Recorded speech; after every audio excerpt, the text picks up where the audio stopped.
What is up, everybody? Mr. Curtis here. Welcome to our unit on the Cold War. This is a specific part on what is called the proxy wars. And the term proxy is when you give someone else the authority to represent you. And what that means is during the Cold War, it's the US versus the Soviet Union, but they never actually fight each other, hence the term Cold War, right? So this is called proxy wars because there are areas where we see wars between communism versus democracy, where the US is trying to influence democratic countries and the Soviet Union is trying to influence and help them become communist. So we see influence between these two countries, but they never directly fight each other. So these are proxy wars, countries that are going to have kind of a communist versus democratic war that the two countries who are our superpowers are going to influence. So with that said, let's rock and roll on this. You've probably heard of some of these places and some of these locations, but they are going to be widespread. So we see proxy wars in Asia, we see them in Africa, we see them in Latin America, and we've talked about them, and we see them in Europe as well, where we see this square off. So these are all the different locations. There's actually more to it than this, but we're just going to kind of do an overview of three areas. So we're going to talk about Korea, we want to talk about Vietnam, and we want to talk about Cuba. But I don't want you to ignore, and we'll kind of do a little bit more of this in class, we're going to see some stuff in Central America, specifically Nicaragua, El Salvador, Guatemala, also Afghanistan, and some countries in Africa and the Middle East as well. So let's get going with the three we're going to talk about. So let's start with this. This is Korea. A little background on Korea. Just a reminder, Korea is often called a shrimp among whales. It's shaped a little bit like a shrimp, and it's surrounded by three countries, Russia, China, Japan.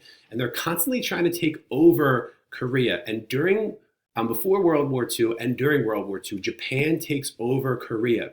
And after World War II, as you all should probably remember, is Japan is going to be defeated in World War II. So the question becomes, what do we do with Korea?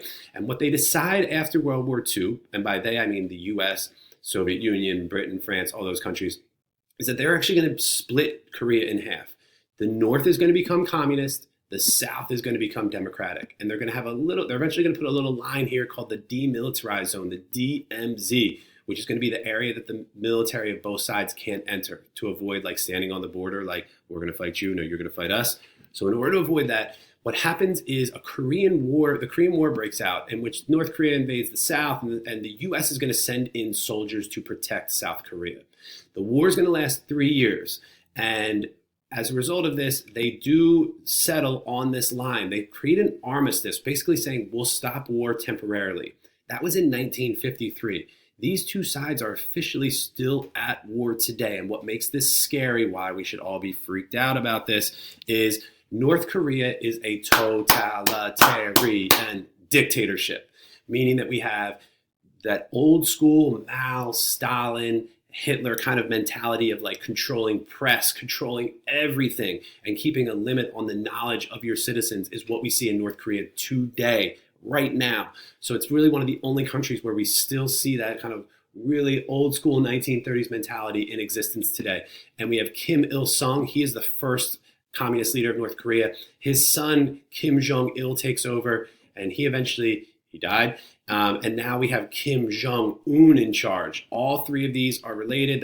They all have last name is first name is last name, like in China. So Kim is their last name. And these are all three of the leaders, and they're all totalitarian. And the scary part about this is Kim Jong-un, they do have access to nuclear weapons, although they've not figured out yet the best way to fire those nuclear weapons. So they're still working on that.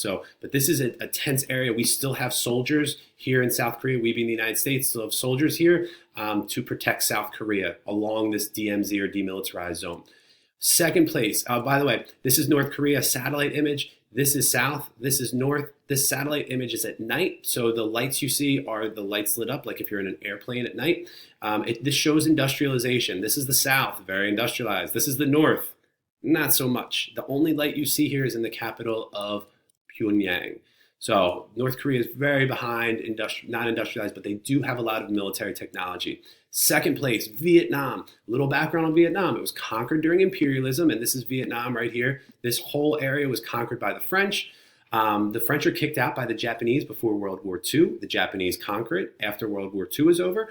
The French try and come back in, and the Vietnamese people are like, you can't come back in here. We want our freedom. Get out of here, imperialist Europe. Stay out of our country. And we actually see this guy emerge as the leader. His name is Ho Chi Minh. This is him as a youngster. He actually went to France during the Treaty of Versailles after World War I, asking the French to leave and give them their independence. All the countries in at the Treaty of Versailles back after World War I were like, go back to Vietnam. You don't belong here. You shouldn't be with us. Remember, social Darwinism is around. So he goes back to Vietnam and he says, forget democracy. I'm going to go communist. So he starts focusing on communist ideals. After World War II, Vietnam, and after the French officially are forced to leave, they split the country in half. The North, this should be very similar to Korea. The North is communist. The South is democratic. They split it at this line. The North, under Ho Chi Minh, which is communist, is eventually going to try and invade the South. The U.S. send in soldiers. This is familiar to Korea, a lot of similarities here. And a war breaks out between North, which is supported by the Soviet Union, communist, South, democratic. And the United States, we're going to fight in Vietnam from the 60s up until 1973, when the United States government officially leaves Vietnam and the war is lost. So this country today is communist, and the communists actually are going to be successful. So this country is still communist today, not like Korea. It's not totalitarian, but Ho Chi Minh and his communists are successful. One other thing about Vietnam, that we are going to see some protests. This is Thich Quan Duc. He is a Vietnamese Buddhist monk. He's actually going to set himself on fire to protest the Vietnam War. So while in the United States we see a lot of that hippie generation protesting the Vietnam War, in Vietnam we actually have a person light himself on fire, killing himself. This is his gasoline. Really kind of one of those lasting images of the Vietnam War. Last place, Cuba. A little background on Cuba. During imperialism, the U.S. won a war called the Spanish-American War. They took kind of control of Cuba and put some people in power who were supportive of the United States. We use Cuba for their resources. They have what is called a single crop economy, meaning everything focused on sugar. And as a result of this, Cuba kind of became poor. There was a lot of corruption in Cuba with this U.S.-backed government. And a communist revolution is going to break out, led by this man, Fidel Castro. He is going to be fully supported by the Soviet Union. The Soviet Union pumps money into Cuba, gives them lots of money. In 1961, at the height of the Cold War, duck and cover, the U.S. tries to send in ex-Cuban nationalists who are Cuban Americans. The U.S. government sends them into Cuba secretly to try and overthrow Castro. The problem is, Castro found out about it. And when Castro found out about it, when they were parachuted into Cuba, Castro soldiers are waiting. Huge embarrassment for the United States and for the Kennedy administration, who had just taken over. Second thing that happens is Soviet Union actually sneaks nuclear weapons into Cuba in 1962, and this freaks out the U.S. We're like, oh my gosh, it's 90 miles away from the United States. We're all gonna die. But what ends up occurring is that a deal is struck between Kennedy and the leader of the Soviet Union, whose name is Khrushchev, that the Soviet Union will pull the missiles or the nuclear weapons out of Cuba, and in return, the U.S. has to promise to never invade Cuba again. And the deal is struck. We keep to it. We avoid a nuclear crisis. And as a result of all of this, the U.S. government, we'll talk more about this in class, is going to put an embargo on Cuba where we refuse to trade. You can't travel to Cuba, and no businesses are allowed to operate there. And that is going to remain in effect until the Obama administration, actually lifts this. So we'll talk more about this in class. Those are the three areas. We see wars, we see revolutions, communism, U.S., boom. That's all I got. Have a good day.